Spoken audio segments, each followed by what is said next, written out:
This is the real thing about tickets when you're in the system like Beyonce is.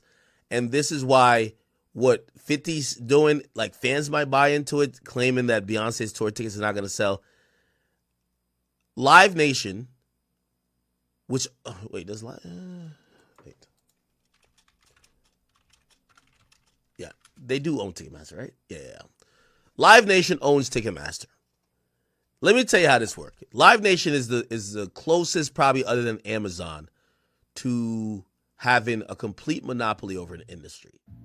What if I told you that every ticket, every time you buy a concert ticket, park at a venue, buy a drink, or purchase merchandise, most of that money is going to the same company? What if I tell you that this is the same company that decides which artists go to tour, where they perform, and how much you pay for the tickets? Welcome to the world of LiveNation Entertainment, a company that has quietly built one of the most powerful monopolies in modern entertainment. From the tickets in your pocket to the beer in your hand, LiveNation has its fingers in every aspect of the live music experience. This story begins in 2010 with a merger that would fundamentally change the music industry forever. LiveNation, already the largest concert promoter in the world, joined forces with Ticketmaster, the dominating ticket company. Now obviously, there was some scrutiny. The merger faced immediate opposition.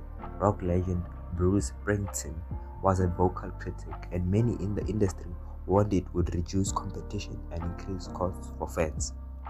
Now, despite these concerns, the US Department of Justice DOJ approved the deal on January 21st, 2010, with certain conditions designed to prevent anti-competitive behavior. Now, one of the conditions that was put up by the DOJ required LiveNation to sell Ticketmaster's self-ticketing company and license its software to competitor AEG.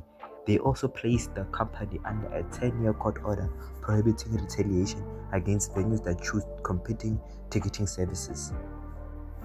From the beginning, LiveNation demonstrated its ambition to control every aspect of live entertainment.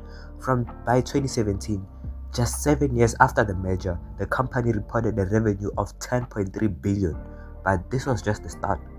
The company began aggressively acquiring regional promoters, festivals, and venues across the United States and internationally, almost worldwide. In the Northeast, they acquired Founders Entertainment and Mercury East. In the South, they bought C3 Presents, Bonero Music Festival, and AC Entertainment. The pattern was clear. LiveNation was systematically buying up the competition, therefore absorbing all the competition that was in the market. First, you need to understand their flywheel business model, a business term that they have used openly in interviews. An investor calls it for years. This model treats every business segment as an interconnected part of a larger machine. For the last 15 years, LiveNation has employed a flywheel business model to gain a stake in every major business in the live events industry. The flywheel is something that executives at LiveNation have talked about publicly on investor calls for years. This has been something that investors have very much cheered on, and we've seen their stock go up and up over the years. But now it's something that the DOJ has identified specifically as problematic. Businesses.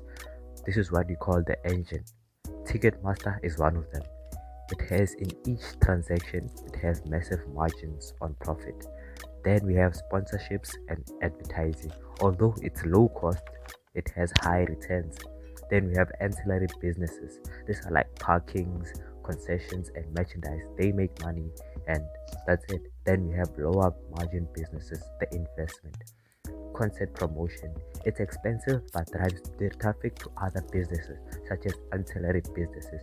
It drives sponsorships and advertising, and also it drives to Ticketmaster. Then we have venue operations. It's costly but necessary for control.